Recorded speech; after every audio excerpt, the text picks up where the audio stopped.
Welcome to the Hollywood Scholar. I'm Jed Morgan. And the man, the myth, the legend himself, Ricky Gervais, actually has some additional comments about the whole Will Smith slap situation, in addition to the comments which I already spoke about in another video on this channel. And we've got actually an entire video for you guys today of him reacting to the slap. And this came out on April 5th, so just yesterday from the time of recording this. So I haven't seen the full video yet, but Ricky Gervais is always on top of things, so I want to react to this together and see what these types of comments in relation to the Will Smith situation is going to look like. Daniel, what was your first reaction when you read about the Oscars slap?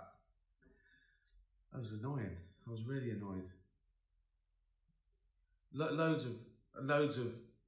Well, first of all, I woke up on the Monday morning and I got texts from American friends going, "Oh, fuck that, poor Chris." I was going, "Who's Chris?" Right?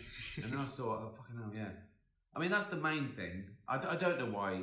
I don't want to talk about it too much because I don't know what's going on in his life. I don't know why he did it. I mean, it was double shocking that it happened at the Oscars with everyone in tuxedos. I mean, of course you see that thing in bars on a Saturday night, but not the most privileged people on the planet slapping each other. Also, the main thing for me was totally unnecessary. There was no justification. That annoyed me.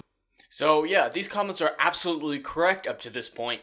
You should be annoyed because it reflects badly on all Hollywood celebrities. Not that they deserve much respect to begin with, but it reflects on them all. And it's very much an issue of time and place situation. Because yeah, top of the world stage, tuxedos, you're supposed to be as professional gets in a situation like that. So it's just shocking in and of itself in the setting that it was in more than the event itself. Because yeah, if this has happened in a bar, no one would give a flying fuck. This happens every day. You know, you get a little drunk, someone talks some shit to your wife, and you get in a bar fight. It's not really that unusual.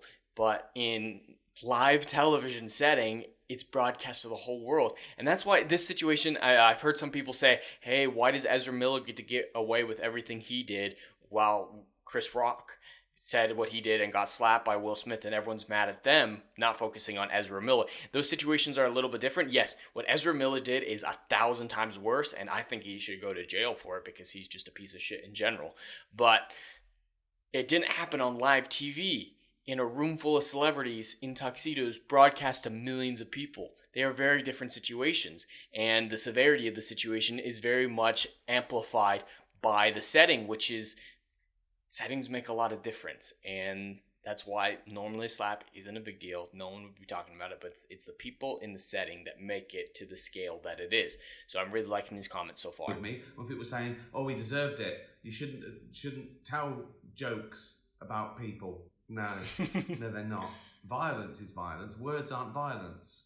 I fully support that. I hate the direction our society is going in, that words are violent. No, I grew up in an era where it was sticks and stones may break my bones, but words will never hurt me. Because words are just words. They cannot do physical damage. Sure, they can hurt sometimes, but you gotta, be a little bit tough, and that's okay. Not everyone's gonna like you. That's okay. People are gonna say some shit about you. That's okay. Shovel it right back at them. Sometimes it's fun, sometimes it's not. But words are not violent. Comedians should be allowed to joke about whomever and whatever they want. It is free reign for comedians. I'm very much against all forms of censorship, and words are not violent, so censorship should not be a big deal. If you're dumb enough to fall prey to misinformation, that's your problem. It's not the problem of everyone else to try to cover up what they think is misinformation, and then people can't judge for themselves in a common sense manner. So yeah, words are not violence. Chris Rock did not commit violence against Jada. It's just a rather weird take for a lot of people to come at from that direction of, ooh, it's violence, so Will Smith is totally justified in responding to violence with violence. No, he's not. I tried to avoid it. I couldn't. And I had like a warm-up gig the next night, and you can't go out there and not address it initially when it's a big thing like that, because people are going, what's he going to say about it? So I just went out and straight away said, I've got no Will Smith material, and they laughed out of recognition. And I said, I trended on Twitter like that. I trended. I wasn't even there. Nothing to do with me. Because people are saying, what would Ricky Gervais have said? What would have happened to Ricky Gervais? Well, nothing. and I said this live. I said nothing would happen to me because I wouldn't have told a joke about his wife's hair. I'd have told a joke about a boyfriend. You don't... We need Ricky Gervais to go to these award shows because he would be the one that would get normal people watching again. The Golden Globe speech that he had a few years back was fucking incredible. He put these celebrities in their places and it was great to see. And that's why he was trending. Everyone wanted to see if he would spit as much fire about the Oscars as he spit about the Golden Globes.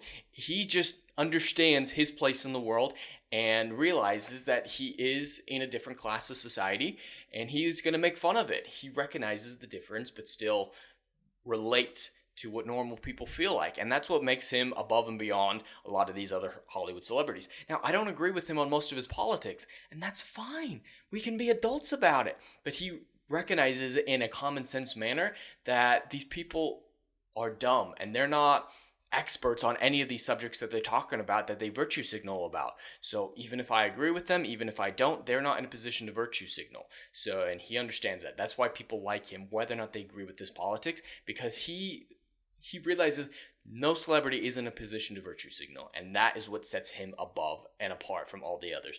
And that's why everyone wanted to hear his take, because he recognizes that difference. Hit someone over a joke, right? However bad it is, and it wasn't bad. That was like the tamest joke. It was pretty tame.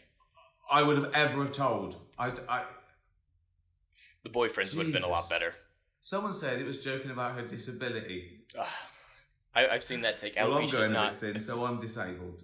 That means I can park right up next to Tesco's now, and I'm fat. That's a disease, isn't it? I'm fat and balding. I am. I should get fucking benefit. So thank you very much. God, I love that last part from him. Yeah, he's disabled. Why do you think I wear a hat? I'm starting to get a receding hairline. Am I going to get disability payments? Am I going to be able to park closer to the stores I go to?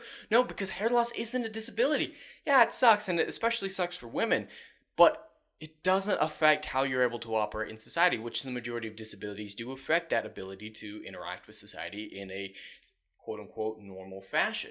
So it's not a disability. It doesn't affect your day-to-day life in that sense. So it was very tame, not a big deal. So yes, once again, Ricky Gervais wins with some great comments, some great clapback. I would have loved to hear him joking about Jada's boyfriend. And, I really would like to see him host the Oscars in the future because he's the only one that can get me interested and caring about the Oscars again. But anyway, that's all I have for today. I'd love to hear your thoughts in the comments below. Please like, share, and subscribe, and I will see you in the next video. Anon.